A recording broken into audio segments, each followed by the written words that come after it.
Derby, Sierra Leone. How's he been progressing since the bluegrass? He's been doing super. So this horse came out of bluegrass in good shape. We gave him a little easy work at Keeneland, then we moved him over to Churchill. He's taken to the tracks really well here, and I just love the way he's moving and the way he's coming into the race. He's carrying good condition, and his energy levels at all-time high. Domestic product, winner of the Tampa Bay Derby, coming in off a pretty longish layoff. Yeah. What's the expectation for him?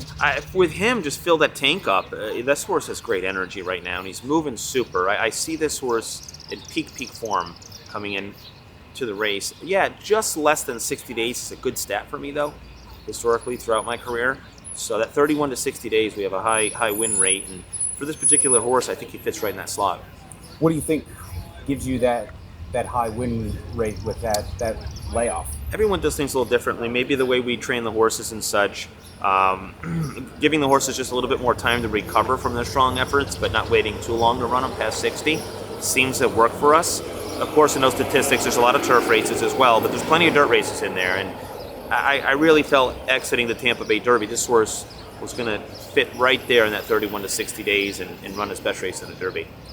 Switching over to the Oaks, ways and means, regulatory risk, maybe a little two differing running styles. Let's start with ways and means. Sitting on a good effort, it looks like. I think so. She had a fabulous work here on Friday, and we might have to negotiate some weather. I've never really run her on a wet track, so she has any experience on it. Oftentimes that's just a guess for a trainer to see how they're going to actually run on it.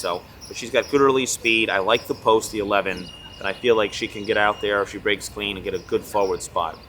And regulatory risk, seemed like maybe you're a little bit on the fence in entering her in here, and you ultimately did. What led to that decision? Well, this filly came out of her runner-up in the Gazelle in good shape. I worked her back without those blinkers on, and she settled a little better. I'm looking for a couple length improvement, taking those blinkers off that filly.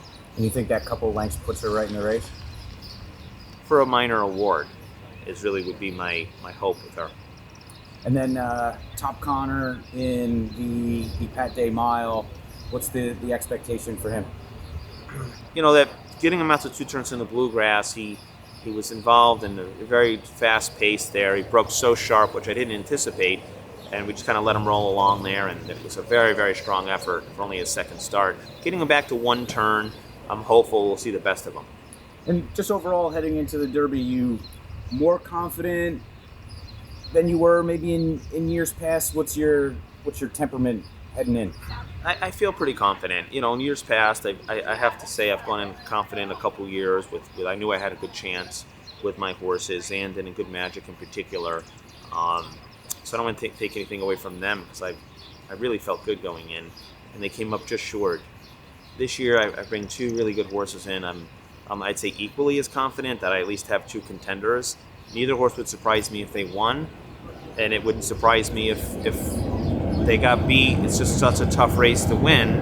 I'm very realistic about that, and how many things need to go right to win. You're a Saratoga guy. What's your thoughts on the Belmont being up there this year?